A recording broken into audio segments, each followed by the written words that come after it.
வரலாறு காணாத வகையில் இரு நாட்டிற்கு இடையேயான ஒரு பேச்சுவார்த்தையின் போது உக்ரைன் நாட்டு அதிபர் ஜெலன்ஸ்கி வெள்ளை மாளிகையிலிருந்து வெளியேற்றப்பட்டதாக தகவல்கள் வெளியாகியுள்ளது. கனிம வள ஒப்பந்தம் தொடர்பான பேச்சுவார்த்தையின் போது அமெரிக்க அதிபர் டிரம்ப் உக்ரைன் அதிபர் ஜெலன்ஸ்கியை முகத்திற்கு நேராகவே கடுமையாக சாடி வாக்குவாதம் செய்ததாகவும் இதனால் ஜெலன்ஸ்கி வெள்ளை மாளிகையிலிருந்து வெளியேற்றப்பட்டதாகவும் தகவல்கள் வெளியாகியுள்ளன.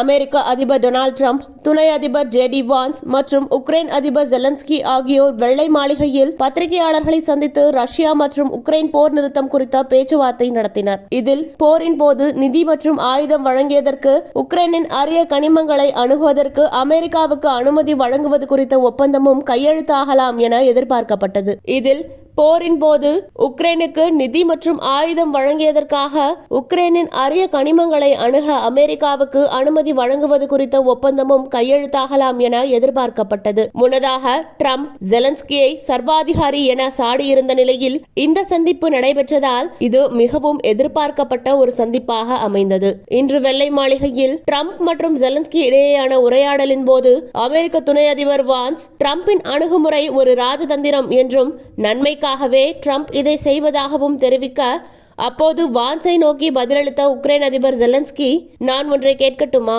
ரஷ்ய அதிபர் புதின் உக்ரைனின் பெரும் பகுதியை 2014ஆம் ஆண்டு கைப்பற்றினார்.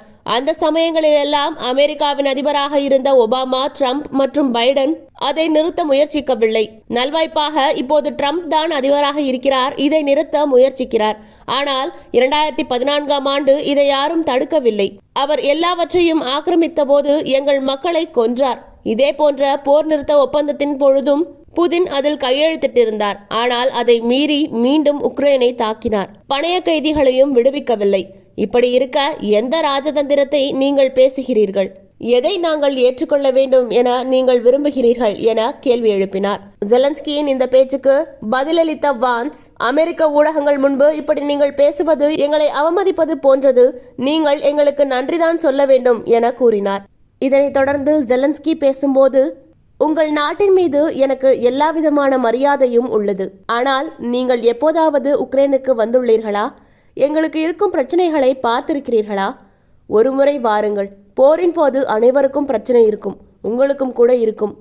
ஆனால் எங்கள் நாட்டின் பிரச்சனை குறித்து இப்போது நீங்கள் உணரமாட்டீர்கள். எனினும் வருங்காலத்தில் இது குறித்து நீங்கள் உணருவீர்கள் என்றார். உடனே கோபமடைந்து பேசிய ட்ரம்ப், நாங்கள் என்ன உணரப்போகிறோம் என்று நீங்கள் கூறாதீர்கள். நாங்கள் பிரச்சனையை தீர்க்கவே முயல்கிறோம். அமெரிக்காவிடமிருந்து நீங்கள் பெற்றுக்கொண்ட ஆதரவுக்கு நீங்கள் நன்றியுடன் நடந்து கொள்ளவில்லை. $350 பில்லியன் அமெரிக்கா உங்களுக்காக செலவு செய்தது. உங்கள் வீரர்கள் அமெரிக்க போர்க்கருவிகளை வைத்தே சண்டையிட்டனர். அது மட்டும் இல்லை என்றால் போர் ஒரு வாரத்திலே முடிவடைந்திருக்கும். ரஷ்யாவுடனான போரில் உக்ரைன் வெல்லப் போவதில்லை. உங்களது நாடு ஆபத்தில் உள்ளது. நீங்கள் லட்சக்கணக்கான மக்களின் உயிர்களுடன் சூதாடுகிறீர்கள். நீங்கள் 3ஆம் உலகப் போரை தொடங்க பார்க்கிறீர்கள். இங்கு வந்து இப்படி பேசுவது எங்கள் நாட்டை அவமதிக்கும் செயல் என்று கடுமையாக சாடினார். உக்ரைனியர்கள் இறந்து கொண்டுள்ளார்கள். ராணுவ வீரர்களின் எண்ணிக்கை குறைந்து கொண்டே இருக்கிறது. அமெரிக்கா உக்ரைனுக்கு உதவியதற்காக நீங்கள் நன்றி உள்ளவராக இருக்க வேண்டும். ஆனால் நீங்கள் போர் நிறுத்தத்திற்கு ஒப்புக்கொள்ள மறுக்கிறீர்கள் என கடுமையாக சாடினார் ட்ரம்ப். இதனைத் தொடர்ந்து ஜெலன்ஸ்கி